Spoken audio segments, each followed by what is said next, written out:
ئێستا ساڵانێکی زۆرە کە توندوتیژی و ترۆر لە پاکستان و ئەفغانستان بەردەوامە هەر ڕۆژ لە سوچێک لەم دوو وڵاتە یان کەسێک خۆی دەتەقێنێتەوە یان هێرشێک دەکرێتە سەر خەڵکی مەدەنی. تالیبان و چەند گروپی تونداژۆی ئاینی دوای زۆربەی هێرشەکان بەرپرسیارەتی دەگرنە ئەستۆ. هێرشگەلێکە پێی قەوارە و باڵانسی لایەنە بەشدارەکانی ئەم شەڕە بێدەستکەوتە و تەنیا دەرەنجامی کوژرانی خەڵکانی مەدەنی و دژواربوونی ژیانی مرۆڤە لەم وڵاتانە. چالاکانی مافی مرۆڤ لەم وڵاتانە دەڵێن لە زیادبوون و بەردەوامبوون ئەم هێرشانە ماندوو بێهومێدن. ئیمڕۆ دووبارە هێرشی تێرۆریستیمان لە ناوچەی پێشاوەردی. ئێمە لێرە کۆبووینەوە تا خەم و بێزاری خۆمان لە بەردەوامی ئەم ڕەوشە نیشان بدەین. ئێمە خوازیاری ئاشتی و ئارامی لە وڵاتەکەمانین و لە دیتنی هەر ڕۆژی هێرشی تێرۆریستیمان دوین. لە نوێترین هەڵقەی ئەم زەنجیرە هێرشە ترۆریستیانە چەند ترۆریستێکی هێشتا ڕوون نییە سەر بە چ لایەنێکن هێرشیان کردە سەر زانکۆی باچاخان لە شاری 400 پاکستان و 21 خوێندکار و مامۆستای ئەم زانکۆیان کوشت. کاتێک لەسەر پلیکانەکانی زانکۆ چاوەڕێی هاوڕێیەکم دەکرد یەکێک لە تیرۆریستەکان دەرکەوت و تەقەی لێکردم من خۆم لە دەستڕێژی پاراست و بەرەو نوهۆمی سەرەوە ڕام کرد و لە دەلاقەیەکی کراوەی نوهۆمی سێمەوە خۆم فرێدایە خوارەوە. هەر ڕۆژێک دوایم هێرشە خۆکوژێکی سەر بە تالیبانی ئەفغانستان هێرشی کردە سەر پاسێکی تلڤیزیۆن تلوع کە لە دەرەنجامیدا 7 ڕۆژنامەوان و کارمەندی ئەم تلڤیزیۆنە کوژران.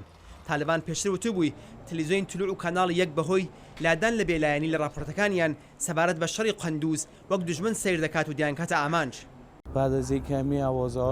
ئەم ڕۆژنامەوانانە سەرڕای هەڕەشەی توندی تالیبان بەردەوام بوون لە کاری ڕۆژنامەوانی و ڕاگەیاندن بێترز لە مردن ئیشان دەکرد تا ئەو کاتەی کوژران. وڵاتانی پاکستان و ئەفغانستان هەردوو ئەوی تر بە پشتگیریکردن لە ترۆریستەکان تاوانبار دەکەن. ئەفغانستان دەڵێت تالیبان دەستکردی زانیاری سوپای پاکستانە و پاکستانیش دەڵێت ترۆریستەکان لە سنوورەکانی ئەفغانستانەوە دزە دەکەنە ئەو وڵاتە. ئێمە زانیاری تاومان بەدەستەوەیە کە نیشانی دەدات هێرشکەران لەکوێ بوون لەکوێوە هاتوون چێ پیلانی بۆ دانابوون چێ پشتگیری لێ دەکات ئێمە سنوورێکی بەربڵاومان هەیە و ناتوانین هەمووی بە تەواوی کۆنتڕۆڵ بکەین. ئەلبەت پاکستان و ئەفغانستان لە چەند ساڵی ڕابردوودا هەوڵیشیانداوە بۆ کۆنتڕۆڵکردنی گروپە ترۆریستەکان پێکەوە هاوکاری بکەن.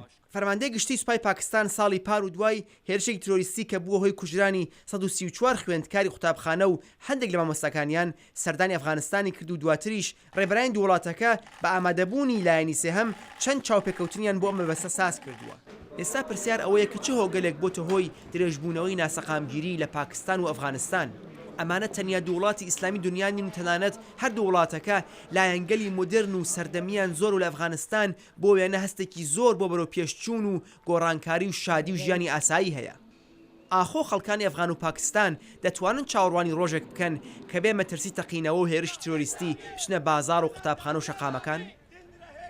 شاهد عەلەوی، دەنگی ئەمریکا.